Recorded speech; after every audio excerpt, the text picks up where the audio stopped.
Hello guys, कैसे हैं आप सभी।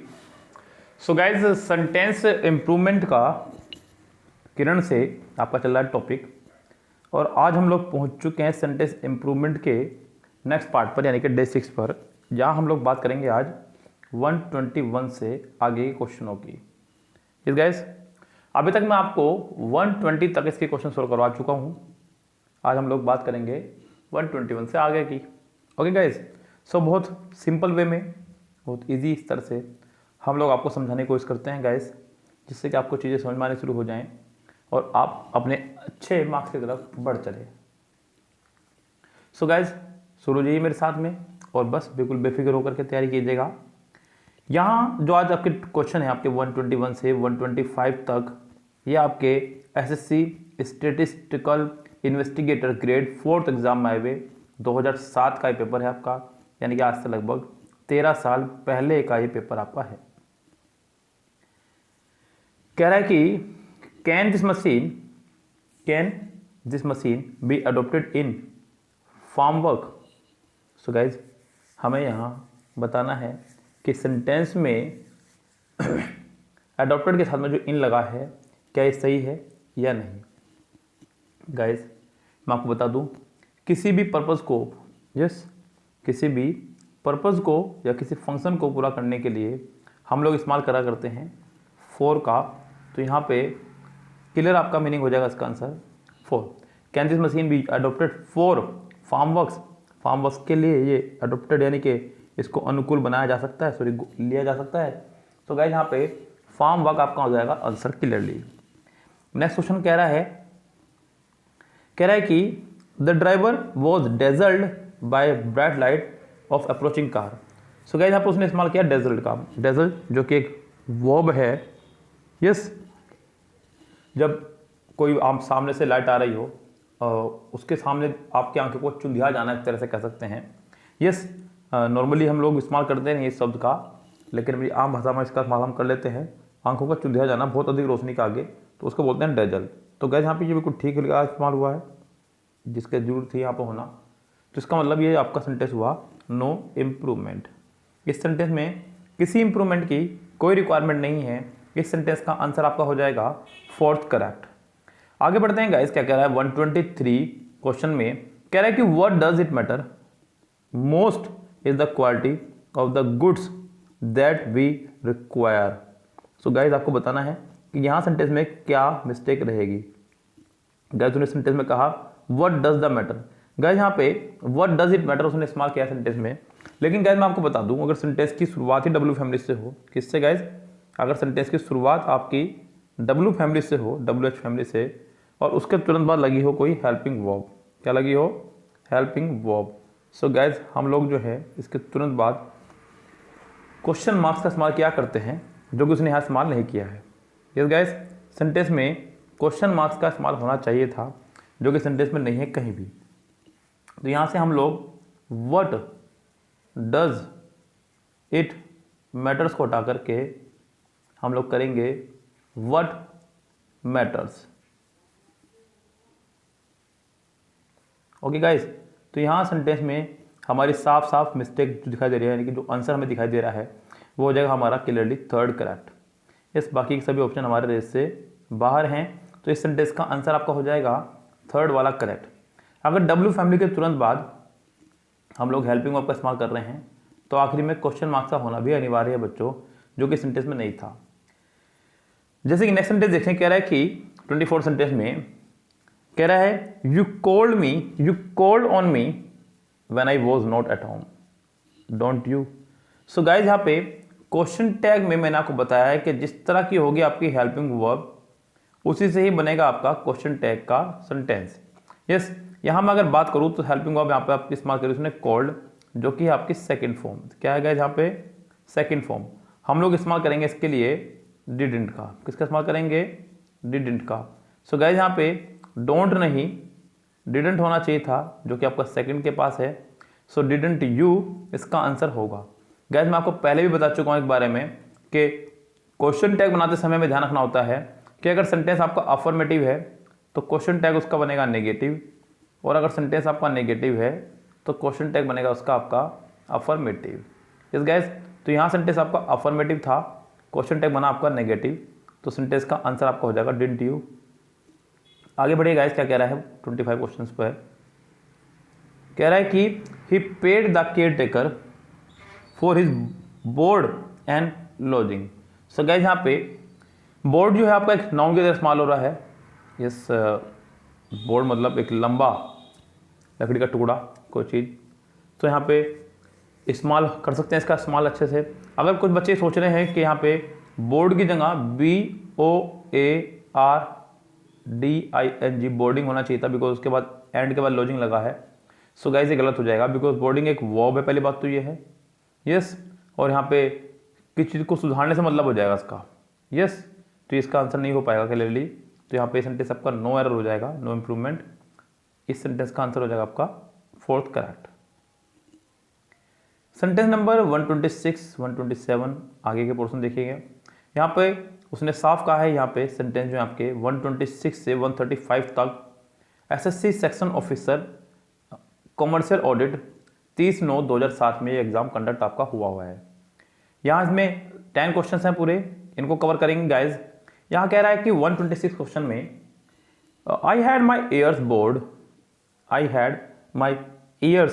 Board, so I could wear my diamond earring.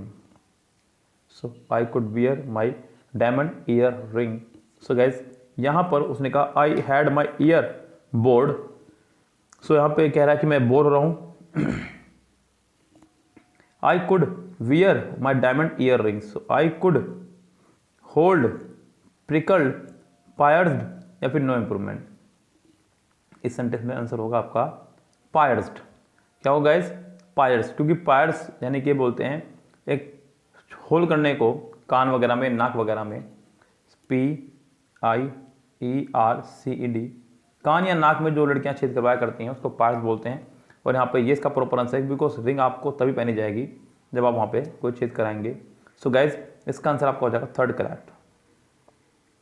आगे देखिएगा 127 कह रहा है कि it is interesting to corresponded the history of the 19th century with its literature। so guys यहाँ पे corresponded की जगह आपको लगाना होगा correlate। क्या लगाना होगा? correlate। हिस्ट्री को जो है हम लोग कनेक्ट करते हैं किन्हीं दो चीज़ों के बीच में। correspond का मतलब होता है कोई चीज़ ऐसी बिल्कुल जुगतू तार देनी। लाइक आपने सुना भी होगा correspondent एग्जाम हुआ है उसका। कोरस्पॉन्डेंस एग्जाम में क्या होता है गाइस कि आपको एक पत्रिका दे दी जाती है या फिर एक नोटबुक दे दी जाती है, उसमें से देख करके आपको डिट्टो लिखना होता है गाइस, तो उसको बोलते हैं कोरस्पॉन्डेंस। तो यहाँ पे आपका आंसर हो जाएगा कोरिलेट, यानी कि इसका आंसर आपका हो जाएगा सेकंड करेक्ट। 128 में कह रहा है कि didn't mister Sharma come to the office yet. Guys यहाँ पे एक सेंटेंस में गड़बड़ी उसने कर दी है बहुत अच्छे वाली। मैं आपको बता दूं यहाँ पे कि जब भी सेंटेंस में कहीं भी आपका आ जाएगा येट, यानी कि कहीं भी से मतलब सेंटेंस की जब एंडिंग में आपको येट दिखाई दे, क्या दिखाई दे? येट, तो इससे हमेशा सेंटेंस परफेक्ट बनेगा, इस बात का ध्यान रखना। येट वाला सेंटेंस हमेशा परफेक्ट बनता है, ये सबसे बड़ी बात ध्यान रखना। और दूसरी बात ध्यान रखनी है कि सेंटेंस हमेशा नेगेटिव बनेगा। येट का इस्तेमाल हम लोग या तो नेगेटिव में या फिर इंटरोगेटिव में करते हैं। अफर्मेटिव सेंटेंसेस में येट का इस्तेमाल नहीं किया जाता है। अब बच्चों यहाँ पर सेंटेंस तो नेगेटिव था लेकिन परफेक्ट नहीं था। इस सेंटेंस में हमारा डिडंट की जगह हैजंट होना चाहिए था, तो हमारा सेंटेंस होता करेक्ट, यानी कि इस सेंटेंस का आंसर आपका हो जाएगा second correct. Okay guys, clear है? बिल्कुल मेरी बात समझ में आ गई है। अगला क्वेश्चन देखिए गाइस, यहाँ पे क्या कह रहा है? कह रहा है कि he can't read this NOR can I. So guys यहाँ पे उसने कहा he can't read this NOR can I, sentence में उसने कहा नोर कैन आई, और ये बिल्कुल ठीक है गाइस। देखिए सॉरी माफी चाहूंगा, क्वेश्चन मार्क्स नहीं आएगा, नोर कैन आई। सो गाइस यहाँ पे जब भी किसी सेंटेंस की शुरुआत ही नेगेटिव वर्ड से हो, इन एडवर्ब कहा जाता है गाइस, जब भी किसी सेंटेंस की शुरुआत किसी नेगेटिव एडवर्ब से हो तो उसके तुरंत बाद हेल्पिंग वर्ब का आना अनिवार्य है और आखिरी में क्वेश्चन मार्क्स भी नहीं आएगा। ये इंट्रोगेटिव स्ट्रक्चर को शो नहीं करता है गाइस, ये सिर्फ इन्वर्जन रूल की तरह फॉलो होता है। जब भी किसी सेंटेंस की शुरुआत किसी नेगेटिव एडवर्ब से हो गई तो उसके तुरंत बाद हेल्पिंग वर्ब आपकी आएगी ही आएगी। सो गाइस यहाँ पे नोर कैन आई आपका होना चाहिए था, जो कि है, यानी कि सेंटेंस आपका हुआ ये नो इम्प्रूवमेंट। इस सेंटेंस में नहीं है कोई भी गड़बड़ी। 130 देखिएगा गाइस क्या कह रहा है सेंटेंस में। कह रहा है कि आई बोट 4 डजन मैंगोज, आई बोट 4 डजन मैंगोज। तो गाइज मैंने आपको बताया है यहाँ पे कि दर्जन आपका जो है एक संख्यात्मक नाउन है। क्या है? एक संख्यात्मक नाउन। अगर इससे पहले कोई निश्चित संख्या आ जाए कि 4, 5, 6 कुछ भी, तो इनमें ऐसी या एस का इस्तेमाल नहीं करते हैं। अगर आप इनके साथ में 4 दर्जन्स कह रहे हैं तो ये रॉन्ग हो जाएगा गाइज। जितने भी हमारे संख्यात्मक नाउन हैं, संख्यात्मक नाउन मतलब बच्चों नाउन दो तरह के होते हैं, एक तो संख्यात्मक और एक मात्रात्मक। संख्यात्मक वो जिसे आप गिन सकें और मात्रात्मक वो जिनको आप नाप सकें या तोल सकें। संख्यात्मक के अंदर आपका आएगा करोड़, लाख, 1000, दर्जन। सो गाइज इनसे पहले अगर कभी कोई निश्चित संख्या आ जाए आपकी 2, 3, 4, 5, 6, तो इनमें ऐसे या इसका इस्तेमाल नहीं करेंगे, ये बात ध्यान रखना आप लोग। सो गाइज यहाँ पे दर्जन में दर्जन्स नहीं कर सकते, तो यहाँ पे उसने सभी ऑप्शंस में दर्जन किया है, जो कि गाइज पूरी तरह से रॉन्ग है। ये तरीका ही गलत है गाइज। तो इस सेंटेंस का आंसर आपका हो जाएगा नो इम्प्रूवमेंट, यानी कि 130 का आंसर भी हो जाएगा आपका 4th करेक्ट। आगे बढ़ते हैं गाइज 131 पे। कह रहे हैं कि the master was good at using pleasant names for unpleasant things in order to hoodwink the labours. तो गाइज सेंटेंस में बताना है कि किस पार्ट में है एरर आपकी। गाइज यहाँ पर मैं आपको बता दूँ, उसने जो इस्तेमाल किया है एम्बेरसिंग वगैरह जो भी वर्ड का। तो गाइज यहाँ पे किलर वर्ड जो रहेगा आपका रिफर्मिसिव, यानी कि 131 का आंसर आपको हो जाएगा पहला ही करेक्ट। एक नाउन है, ये एक इनडायरेक्ट वर्ड है, फ्रेज है पीपल्स को रिप्रेजेंट करने के लिए। सो गाइज इसका आंसर हो जाएगा पहला ही करेक्ट। 132 देखिएगा, फिर उसका 133 कह रहा है कि they had to put off until later the open air performance because of heavy rain. So guys यहाँ पे हमें बताना है कि सेंटेंस का क्या प्रॉपर आंसर आएगा पुट ऑफ की जगह। सो गाइज पुट ऑफ जो है एक फ्रेजल वर्ब है। गाइज यहाँ पर आप लोग इसकी जगह पर किसी वर्ब का इस्तेमाल कर सकते हैं। तो पुट ऑफ का मतलब होता है टालना, हालांकि कपड़े उतारने के लिए भी लगता है ये पुट ऑफ। सो टालना भी है बच्चों, इसका मतलब एक कहावत भी है, don't put off tomorrow what you can do today, आज के काम कल पर मत टालो। सो गाइस यहाँ पे वैसे तो ये ठीक है, लेकिन आप इसका अल्टरनेटिव लगा सकते हैं, चाहे तो अल्टरनेटिव इसका लगा सकते हैं, वो है पोस्टपोन। पोस्टपोन का मतलब भी होता है टालना ही, तो ये इसका एक अल्टरनेटिव है गाइस, यानी कि इस सेंटेंस का आंसर आपका हो सकता है पहला भी करेक्ट। तो 132 का आंसर हो जाएगा फर्स्ट करेक्ट। नेक्स्ट में कह रहा है dozens of phrases can be offered to describe style but perhaps the best one is style, it is the man. So guys, but the best one is style, it is the man. But the best one is, guys यहाँ पे but the best is one is, यहाँ पर sentence में अगर मैं बात करूँ सही ऑप्शंस की तो पहला ही सही है, परहैप्स की यहाँ पे रिक्वायरमेंट नहीं है। इस सेंटेंस का आंसर आपका हो जाएगा फर्स्ट ही करेक्ट। 133 से देखिएगा आप यहाँ पे 134, 135, 134 में आपका फिर से आ गया है क्वेश्चन टैग का एक सेंटेंस। कह रहा है कि दे have bought a new car isn't it. Sentence में इस्तेमाल किया उसने हेल्पिंग ऑफ के तौर पर हैज हैव। किसका इस्तेमाल किया है? हैज हैव का। तो क्वेश्चन टैग भी बनेगा हमारा हैज हैव से ही। सो हैवंट दे, क्या बनेगा? Haven't they. तो सेंटेंस करेक्ट होगा they have bought a new car, haven't they. Haven't they 134 का आंसर आपका हो जाएगा फर्स्ट ही करेक्ट। कह रहा है कि ओनली अ फ्यू पैसेंजर्स, ध्यान दीजिएगा बच्चों, only a few persons can stand on entities. So guys यहाँ पे कुछ ही पर्सन जो हैं खड़े हो सकते हैं एंटिटीज के सामने, ये कहना चाह रहा है। सो गाइस यहाँ पे एंटिटीज ENTREATIES एक नाउन है जिसका मतलब होता है गंभीर व्यक्ति कोई। तो यहाँ पे इसका कोई भी इंप्रूवमेंट यहाँ पर नहीं कर सकते हैं, क्योंकि ये सभी वर्ड आपके एक प्रीपोजिशन है। ओन के बाद में, ओन अपना आप में एक प्रीपोजिशन है, ओन के बाद आप किसी प्रीपोजिशन का इस्तेमाल करें या फिर ओन की जगह किसी का इस्तेमाल करें, यहाँ पे कोई रिक्वायरमेंट नहीं है। 135 का आंसर भी हो जाएगा आपका नो इम्प्रूवमेंट। आगे गाइस बात करते हैं यहाँ पे क्या कह रहा है, सेंटेंस नंबर 136 से 140 तक की। ये आपका जो पोर्शन है ये आपका SSC tax assistant income tax और सेंट्रल एक्साइज में आया हुआ है 25/11/2007 में। कह रहा है कि I sent him a letter 136 में, I sent him a letter to return the car by registered post. मैंने उसको लेटर भेजा है कार को पोस्ट रिटर्न करने के लिए। So guys I sent him a letter, I sent him a letter by registered post. तो guys यहाँ पे सेंटेंस में जो उसने सीक्वेंस बनाया है ये आपका गलत है। I sent him a letter to return the car by registered post, I sent him a letter by registered post asking him to return the car. यहाँ पे सेंटेंस का आंसर आपका होगा पहला करेक्ट। इस गैस यहाँ पे जो उसने इस्तेमाल किया है सेंटेंस में टू रिटर्न का, जो कि एक प्रपोजिशन प्लस वर्ब है, जिससे पहले भी वर्ब होनी चाहिए थी आपकी कोई, इस गैस, या फिर इससे पहले कोई आपका ऑब्जेक्ट होता। यहाँ पे क्लियरली आपको एक डायरेक्ट ऑब्जेक्ट देकर के सेंटेंस को टू से जोड़ दिया गया है, जो कि रॉन्ग है। वर्ब से वर्ब को जोड़ना काम करती है प्रपोजिशन, या फिर इनडायरेक्ट ऑब्जेक्ट से डायरेक्ट वर्ब को। तो गाइस यहाँ पे इसलिए सेंटेंस आपका रॉन्ग रहा। इस सेंटेंस का आंसर आपका हो जाएगा फर्स्ट करेक्ट। 137 देखिए क्या कह रहा है, covered with grease the water did not seem unduly cold to the swimmer.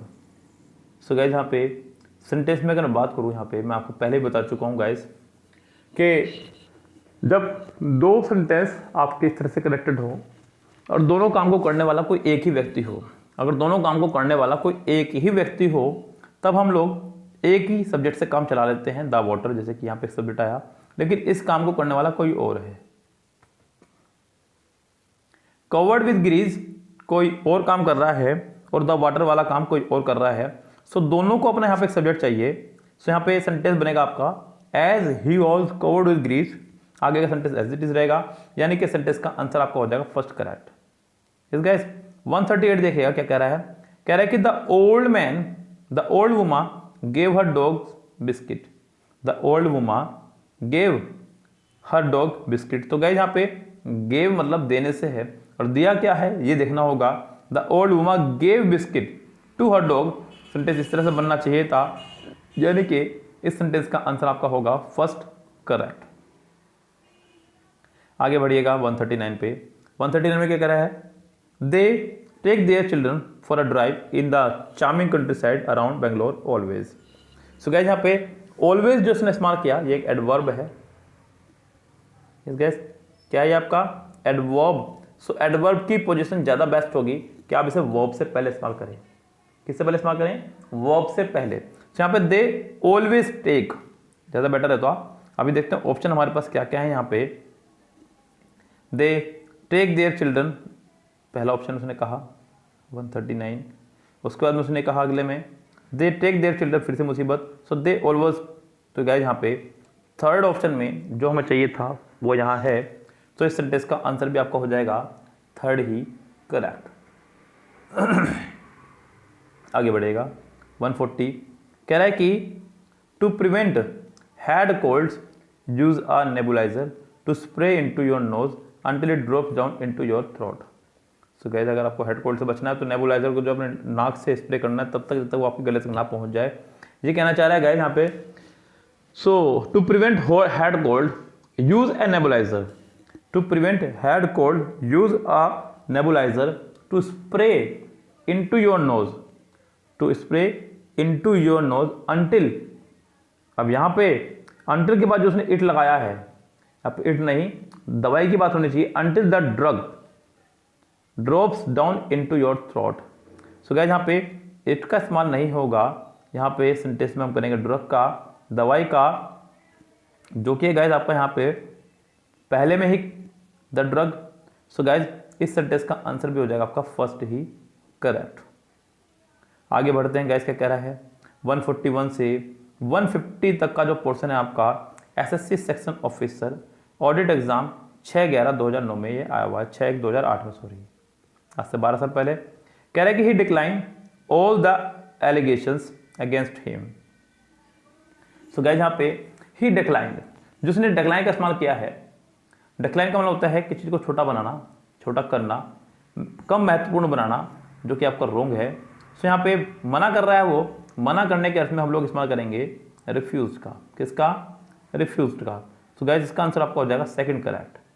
कह रहा है कि it is time will leave, ये मैं आपको पहले बता चुका हूँ, जब सेंटेंस में आपका आ जाए it is time, it is time, या फिर it is high time, it is high time, it is time या फिर इट इज हाई टाइम अगर सेंटेंस में हो तो इसका जो नेक्स्ट पार्ट है वो हमारा बनता है सब्जेक्ट प्लस वर्ब की सेकंड फॉर्म प्लस ऑब्जेक्ट से।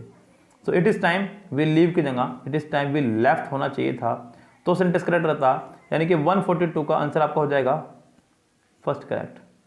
133 देखिएगा, 143 कह रहा है कि we spend an hour discussing about his character, we spend an hour discussing about his character नहीं है यहाँ पर गैस होगा, क्योंकि डिस्कस के साथ में कभी भी किसी प्रकार की कोई प्रपोजिशन का इस्तेमाल नहीं करते हैं।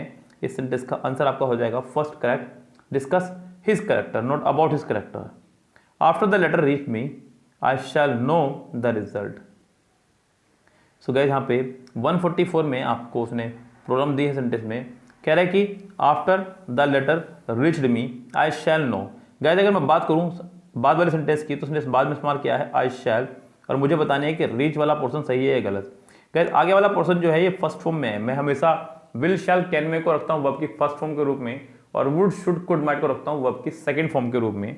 तो गाइस यहाँ पे ये शैल फर्स्ट फॉर्म की तरह इस्तेमाल हुआ है, तो यहाँ पे आपका रीच भी जो है फर्स्ट फॉर्म की तरह ही इस्तेमाल होगा, तो यहाँ पर रीच का करेंगे हम लोग रीच, तो सेंटेंस करेक्ट माना जाएगा, यानी कि after the letter reach me, यानी कि सेंटेंस का आंसर आपका हो जाएगा फर्स्ट करेक्ट।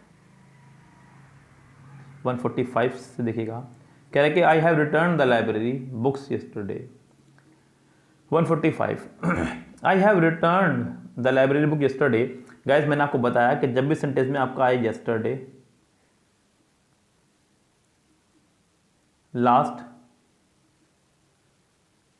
प्रीवियस और एगो, जब भी इनमें से कोई भी वर्ड आपको दिखाई दे तो आप सेंटेंस को सिंपल पास्ट बनाया करते हैं सेकंड फॉर्म के साथ में, not has, have, had with third form. तो गाइस यहाँ पे आई हैव रिटर्न की जगह ओनली आई रिटर्न से काम चल जाएगा, यानी कि सेंटेंस का आंसर आपको हो जाएगा थर्ड करेक्ट। 146 कह रहा है कि how long you are working here. Guys यहाँ पे समय दे दिया उसने, हाउ लॉन्ग। सो गाइस जब सेंटेंस में उसने समय दे दिया है तो हम लोग has been, have been, had been में से किसी एक का इस्तेमाल करेंगे। So how long have you been working here, sentence का आंसर आपका हो जाएगा first correct. The officer asked his secretary to remember him about the meeting. Officer ने अपने सेक्रेटरी से कहा कि उसे याद दिला दे मीटिंग के बारे में। सो गाइज यहाँ पे याद दिलाने के लिए रिमेंबर नहीं, हम लोग रिमाइंड का इस्तेमाल करेंगे। गाइज रिमाइंड एक वर्ब है जिसका मतलब है किसी को याद दिलाना कोई चीज़। यस, तो गाइज इसका आंसर आपका हो जाएगा सेकंड करेक्ट। सेंटेंस नंबर देखिए यहाँ पे 148 से 150 तक। 148 कह रहा है कि I acquainted to be party to the deal. So guys sorry, I acquainted him about the facts of the case. So guys यहाँ पे एक्वेंटेड का उसने इस्तेमाल किया है। एक्वेंट एक वर्ब है गाइज जिसके साथ में हम लोग हमेशा विद का इस्तेमाल किया करते हैं। तो गाइज इसका आंसर आपका हो जाएगा फर्स्ट ही करेक्ट। 149 में कह रहा है कि I denied to be party to the deal. तो गाइज मैंने इनकार कर दिया है। डिनाइड का मतलब होता है रिफ्यूज करना ही किसी तथ्य को, किसी सच को सच मानने से। सो गाइज ये आपका नो इंप्रूवमेंट है सेंटेंस, इस सेंटेंस का आंसर आपका हो जाएगा फोर्थ करेक्ट। 150 में कह रहा है कि it is necessary to consider separately this problem is indeed. So guys यहाँ पे सेंटेंस को हमें बनाना है क्वेश्चन टैग के साथ में। एक बात का ध्यान रखिएगा, यहाँ पे सेंटेंस आपका अफर्मेटिव है, इट इज़ नेसेसरी। मैंने आपको बताया अगर सेंटेंस अफर्मेटिव है तो क्वेश्चन टैग बनेगा नेगेटिव, और सेंटेंस अगर आपका नेगेटिव है तो क्वेश्चन टैग बनेगा आपका अफर्मेटिव। तो गाइस यहाँ पे इजंट इट सेंटेंस का आंसर हो जाएगा आपका सेकंड करेक्ट। सो गाइस यहाँ मैंने आपको आज 121 से कराना शुरू किए थे और 150 तक मैंने आपको आज कराए, यानी कि 30 क्वेश्चन हमने आज कवर किए इस वीडियो में फिर से। तो मिलते हैं अब नेक्स्ट पार्ट में 151 से। फिलहाल तब तक के लिए लेता आपसे विदा। Goodbye, have a nice day.